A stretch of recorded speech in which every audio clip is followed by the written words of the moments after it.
We invite you to enjoy this free lesson from our online teacher training course. Please hit the subscribe button below to see some of the 100 free videos we have shared on YouTube and to keep up with future events about the education and development of our children. The lesson you're about to watch gives you an introduction to a very unusual course that teaches you a little-known skill in how to develop better teaching for you and better learning for your students. Our world is changing very fast, and new levels of technology are changing the ways our children think and how they can learn. The purpose of this lesson is to explain why school was created and how it really works, so that we may better understand how we can adapt our skills to better teach the mind of the child today. Lesson 1 by Roy and Irina Andersen. Understanding how school works and how the child learns to survive within it. We say and we like to think that school is a place where children learn. The reality and the truth of the matter is far more complicated. We need to realize that school was not created for children to learn. School was created for two purposes. First, to teach children rules and how to behave socially and morally, so that as adults they will follow rules to keep order in their society. Second, to prepare children to be capable workers in the next generation, according to the predicted technology that would drive their society. Society has never required nor wanted school to produce students capable of being either managers or workers. The school is to provide a variation of ability to meet the needs of the future workforce. We want one class of person to have a liberal education, another class, a very much larger class of necessity in every society, to forgo the privilege of a liberal education, to perform manual tasks. Woodrow Wilson. If we can understand this, we can begin to understand why we fail to create equal opportunity in education. Society never wanted it. It only pretends it does. How does school manage this? Well, school works on rules and rules and rules.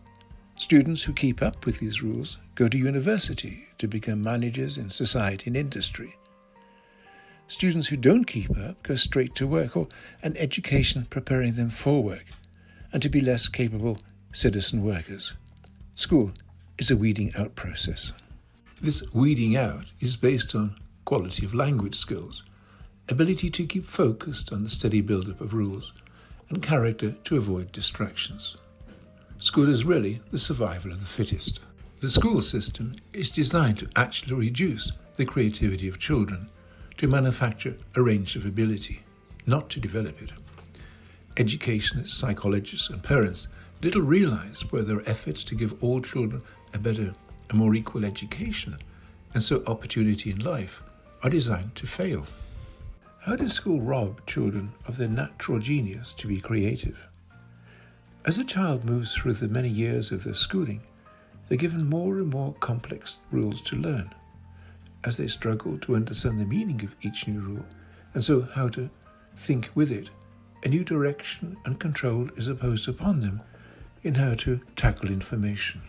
Those who, by guidance and their own effort, master the use of these rules, develop a more acceptable identity in how they think. The teacher praises them.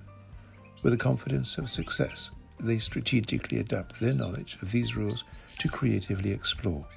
With developed insight, they gain a sense of genius, which so very, very few attain.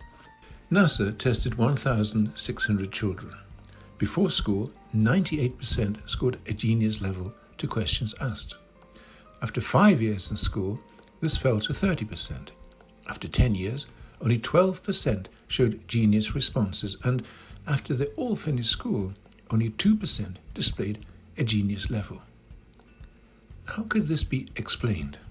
The very most of students never develop such proficiency with rules, and with the constant insecurity this brings, lack the confidence to strategically explore.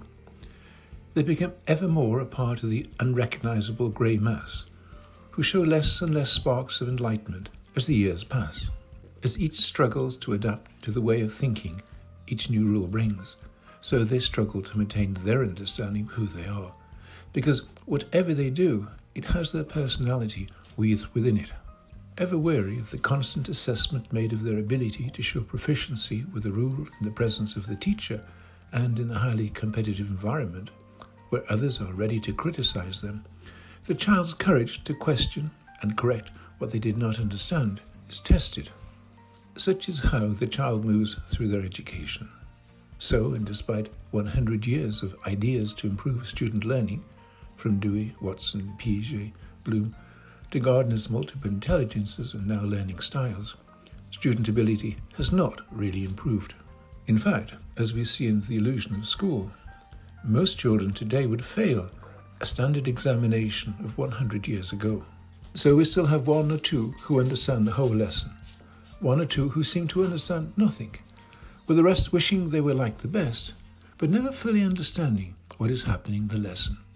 Not because they're less able, but because they did not keep up with the steady progression of rules in how to think and how to solve the problems presented to them. But a new world awaits our children. They will live and work in a world dominated, if not controlled, by artificial intelligence, which will have different demands on the citizen than the 19th century citizen school is still designed to produce. We have created this course to help you prepare your students for their world, not ours. The lesson you have just watched is part of a course designed to help teachers improve in their ways of teaching, to help their students better understand what we wish them to learn. This course is based on the very many years of experience we have and the following books, said by professors and educators around the world to be some of the best written about school, society, and learning.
If you are an educator or a parent and wish to know how you may join this online course, or wish to know more of the books we have written, please contact Roy and Irina at info@andersenacademy.co.uk. We'd love to hear from you.